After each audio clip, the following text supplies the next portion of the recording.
J'ai tout organisé toute seule. Alors c'est marrant parce que maintenant que je suis maman, je me dis mon Dieu, si ma fille me fait ça, je la tue. Action! Mon nom c'est Brune et je suis en Australie depuis 15 ans, 2 ans à Sydney et après je suis venue à Melbourne. Donc maintenant j'habite Melbourne depuis 13 ans et je suis professeure de collège-lycée dans un lycée privé australien. Je faisais ma licence de théâtre, donc je sais qu'il y a très peu de débouchés et je m'étais dit ah je suis aventureuse, j'ai envie de voyager et en fait toute seule j'avais trouvé une famille chez qui être au pair, j'avais une adresse à Sydney, j'ai économisé 10 000 francs je crois à l'époque, j'avais payé tous les frais médicaux, mon passeport, j'avais tout payé, tout préparé, j'avais payé mon billet. C'est marrant parce que maintenant que je suis maman, je me dis mon Dieu si ma fille me fait ça je la tue, c'est horrible parce que 19 ans hein, j'ai dit à ma mère je pars et à l'époque il y a 20 ans il y avait très peu d'emails, il n'y avait pas de WhatsApp, il n'y avait rien donc quand je suis partie ils avaient juste une adresse à Sydney, ils savaient que j'allais là, mais c'est tout quoi. Et donc finalement, je suis arrivée donc à Sydney, famille extraordinaire, on est devenus amis instantanément, j'ai adoré les petits, ils m'ont adoré, ils m'ont vraiment adoptée. Et c'est exactement la raison pour laquelle je voulais venir en Australie, c'était vivre avec des Australiens, apprendre la langue. Pour moi, ça a été, ma première année en Australie a été fabuleuse, je me sentais australienne. Et donc à la fin de l'année, je voulais pas revenir en France, forcément. Je suis quand même revenue. 6 mois après, je suis repartie pour pouvoir rester.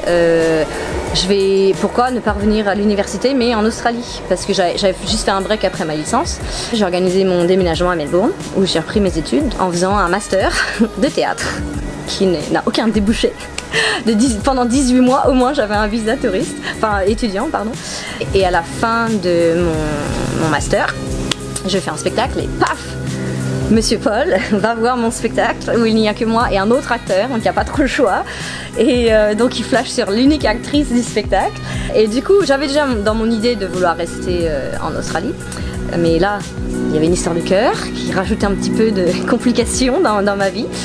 Mais mon master se finissait, donc mon visa se finissait. Et donc c'est lui qui a eu l'idée. Il me dit pourquoi tu ferais pas prof? Du coup voilà, ça m'a rajouté un an de plus et j'ai eu mon diplôme quoi en octobre et en novembre j'avais un boulot déjà aligné et maintenant on a une petite fille, on a un appartement qu'on a acheté et j'ai une carrière, ça fait 10 ans, j'aurais jamais imaginé que je ferais ça quand je suis la première fois arrivée en Australie. Je trouve que la vie est très douce, beaucoup moins de stress. Vraiment une ville très agréable, très sportive, culturelle, il y a toujours des festivals et très familiale. Je trouve que quand on a des jeunes enfants, tous les week-ends, mais on s'ennuie jamais quoi. On a une ferme à aller visiter, on a un zoo, on a des marches à faire, on a la plage, après il y a un festival ou un spectacle à montrer. Enfin, ouais, c'est très très agréable à vivre quoi. Et du coup, en plus, comme le temps est clément, on est toujours dehors quoi. Et c'est tout petit, c'est un trou en fait quand on imagine. Donc, on conduit en un quart d'heure, on est au centre de la ville. Voilà, on est à 12 km et j'entends les oiseaux quoi. C'est tellement agréable. C'est pour l'esprit, ouais, on a beaucoup de chance. Du fait que maintenant j'ai développé une carrière dans le métier de prof de français, j'ai connu d'autres gens, d'autres françaises, mais avant ça, pour moi j'étais complètement intégrée avec que des Australiens, surtout que mon mari est australien. Puis les Australiens adorent, c'est toujours très très populaire encore la langue française, donc dès qu'il y a un truc français, ils y vont quoi. Au début, de toute façon, mon idée c'était de m'intégrer, donc quand j'ai travaillé en tant que au pair, je cherchais pas des autres français. Maintenant il y a tous les réseaux sociaux où ils se réunissent le jeudi soir au machin, tiens qui veut venir là. Moi c'était vraiment les débuts, hein. Il y avait pas ce Facebook au début quand je suis partie, tellement je suis vieille. Mais du coup ça doucement change un petit peu et je trouve que ça rééquilibre un peu parce qu'on a besoin quand même de voir ses propres compatriotes, surtout après un très long temps à l'étranger, parce qu'il y a un peu d'incompréhension. Il y en a toujours, même si on est marié. Donc de voir quelqu'un qui est de son propre pays, des fois on est là, ah, j'ai pas besoin de justifier si ou cette personne me comprend si je dis cette chose et ça fait un peu du bien, ça, on se dit ah oui elle me comprend tout ça. Donc ouais, complètement intégrée je pense dans les deux et je pense que ça se rééquilibre bien maintenant.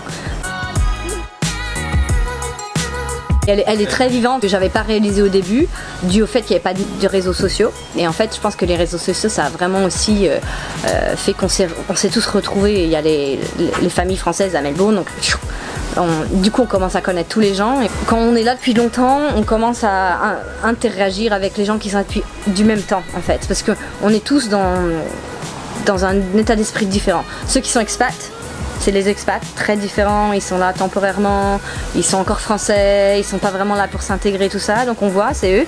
Après, tu as les familles qui sont là depuis 20, 30 ans, qui sont venus comme enfants, et après il y a les adultes, les jeunes adultes qui sont venus depuis 15 ans, et qui se sont mariés ici, des choses comme ça. Donc vraiment, on voit les différents états d'esprit, et donc on se retrouve, et ça fait du bien, des petits groupes comme ça. Ah non, pas du tout. Puis moi je suis là pour toujours. Pour moi voilà, je serai la vieille.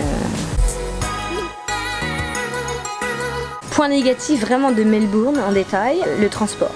Les routes, c'est pourri parce qu'il y a toujours des bouchons. Les transports publics, on a tellement peu. La vie est très chère, c'est vrai. Donc l'immobilier, en ce moment, il est complètement... la nourriture très très chère. Mais d'un autre côté, nos salaires, ils sont chers aussi, enfin sont hauts. Je pense que ça fait l'équilibre en fait, tout est très très très cher, mais très peu de points négatifs finalement. Les gens sont adorables, oui il y aura toujours des abrutis partout, donc ouais, il n'y en a pas plus ici qu'en France. Je me suis jamais sentie pas en sécurité ou en danger, pas même en tant que jeune de 20 ans à Sydney toute seule. On va à la plage, moi je laisse toutes mes affaires sur la plage, je pars en paddle quoi. En France on est là, bon alors je vais dans l'eau, tu restes là, enfin c'est toujours comme ça, alors qu'ici les gens ils laissent tout. Souvent quand on revient en France, Paul me dit oh pourquoi t'es aussi parano, je dis non mais tu vois j'ai grandi en France. Je me suis fait piquer mes pompes quand j'avais 15 ans quoi. Je suis revenue à pied, j'avais plus de chaussures quoi. Enfin, c'est des choses qui me sont arrivées, donc je dis ça marque ces choses là. Non. La joie de vivre, ça me manquerait australienne, oui, sans souci, no worries, c'est vrai que c'est leur approche quoi. Ouais. Franchement c'est une belle approche de la vie en disant ça va bien se passer, allez, il faut prendre des risques et puis après on trouvera bien quelque chose de positif. Et c'est vrai qu'ici c'est le pays, le lucky country, c'est le pays de la chance, on peut tout faire. Positif, mon mari il vient juste de se lancer dans son business à lui il y a 6 mois. Au début de notre relation, mais jamais je lui aurais permis de faire ça. J'aurais dit non mais on peut pas, trop dangereux, on a besoin de sous, nanana. Et là, je sais pas, il a fait ça 3 fois, hein. Ça a échoué 3 fois. Et là, ouais, bah, je le laisse faire. Hein. Allez, c'est le pays de la réussite ici, de toute façon on peut faire ce qu'on veut. S'il n'y arrive pas, et ben, il rebondira. Et c'est vrai que les gens rebondissent ici en fait. Si vraiment on veut et qu'on est intelligent, qu'on arrive à un peu se débrouiller, on y arrive. Lui, il a fait, je sais pas, 15 boulots depuis que je le connais. Et il a fait que monter. Hein. C'était toujours un peu dans les voyages. Et puis finalement, là, il s'est mis à son compte depuis 6 mois. Et ça marche super bien. Et je me suis dit, la vache, il y a 10 ans, j'étais encore dans mon état d'esprit, faut pas prendre de risques, oh non, la vie trop dure. Ouais, donc ça m'a vraiment bien changé, je pense. Ça a évolué en fait, mais je pense que j'ai trouvé la vie que je voulais. C'est vraiment l'idée que j'avais. Et ça m'a toujours conforté dans ah oui, je pensais que c'était ça, oui c'est ça, ouais, je suis toujours contente ici. Faut qu'on arrête de se plaindre quand même, on a de la chance. C'est super loin, c'est trop du cul du monde quand même, parce qu'on se tape tout le voyage, on arrive à Melbourne, c'est tout petit, mais on est bien. Et ben moi je dirais essayer. Parce que ça vaut le coup et il n'y a rien à perdre. Pour quelqu'un qui veut venir, bah qu'ils viennent, qu'ils essayent. Et qu'est-ce qui peut se passer? Bah ils n'y arrivent pas, et ben c'est pas grave, ils reviennent en France. Et au moins ils pourront dire qu'ils ont essayé. Mais il y a tellement de choses à découvrir, ça peut être que du positif.